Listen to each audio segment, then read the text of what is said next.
When High Street came along, when I know it's the McMenamins vibe that they were going after, which is a little hippie and it is a little psychedelic San Francisco.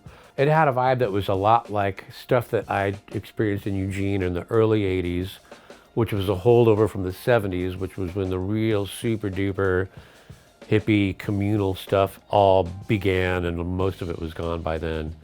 But it had that kind of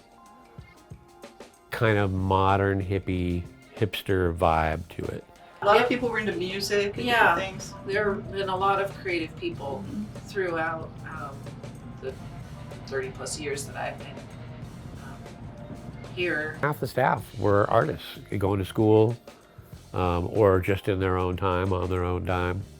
Kind of like me, usually visual artists, but other musicians. I think back then and even still to this day, it'll always be a place that attracts musicians and artists here. And composers, and writers, and dancers, and you name it pretty much, painters, and whatever you could think of that was happening in town. Probably somebody active in that art was here at some time and probably kept coming back as well. High Street was where I used to come every day after a long day of teaching, and I love teaching. It's a big part of my life, and an equally big part of my life is creating music. So this would be my place, my happy place to come to compose and to copy music after I'd actually written it, copy it out and send it to my copyist. To be honest, after a full day of teaching, I was often very tired. But once I came here, I was very energized because of the music and the people and just the great ambiance here. I think there was any corporate mandate to look for a certain kind of person or a certain availability or anything like that. Some people have that ability to look beyond the page, and look beyond the resume and maybe even beyond the conversation that you have during an interview to get to the bones of what a person is, kind of more like what their values are or what they are, what they're like. So Jenny was great at that. She was really a whiz. I think that she realized that people that had an artistic temperament were also maybe a little more sensitive to the stuff that they were doing within the business. Jenny was an amazing person, so friendly, kind, concerned for others, caring person.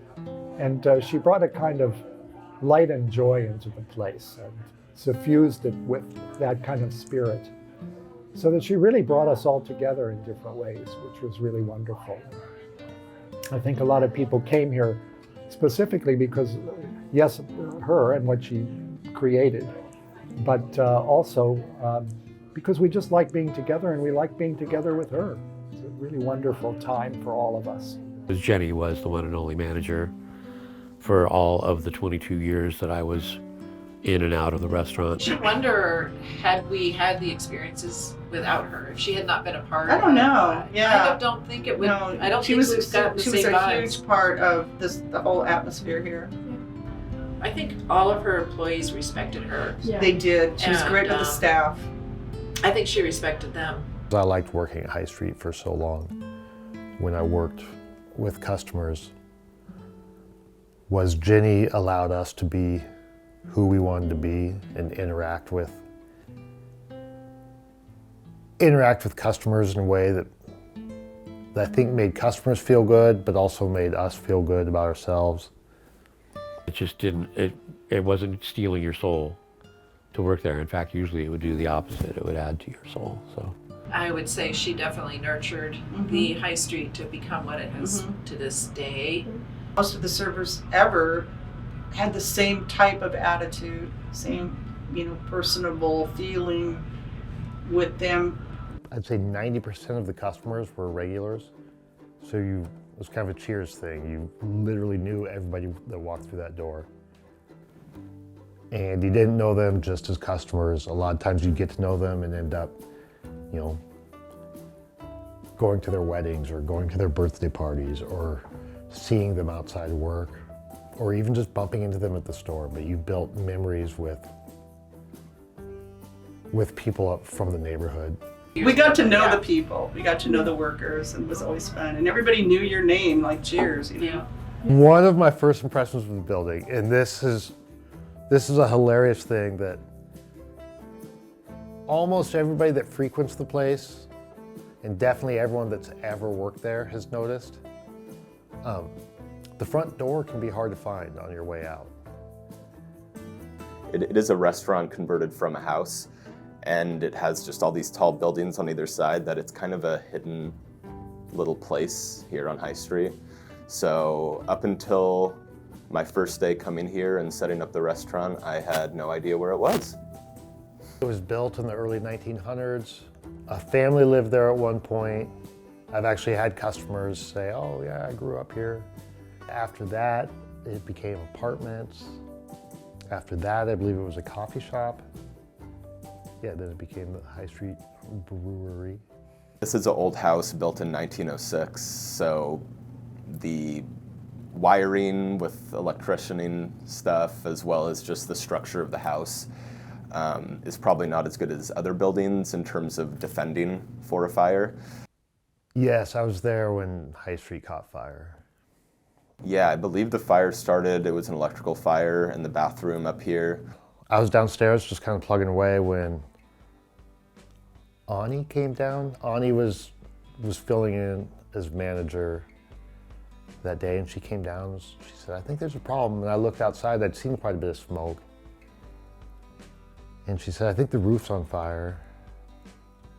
And at first I was like, no, it's just, I don't know, someone in the neighborhood. There's probably a fire somewhere in the neighborhood. But I eventually walked out to the alley and turned back, looked at the house, and sure enough, the roof was on fire. Kind of everything about the fire was, it was just such a strange time in the world for all of us at High Street.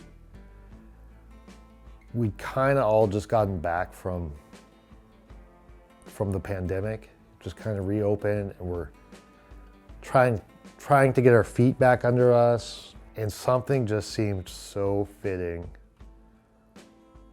about seeing the customers just holding their plates with tater tots on there and holding a beer, just kind of watching the world burn. That's kind of how I took it.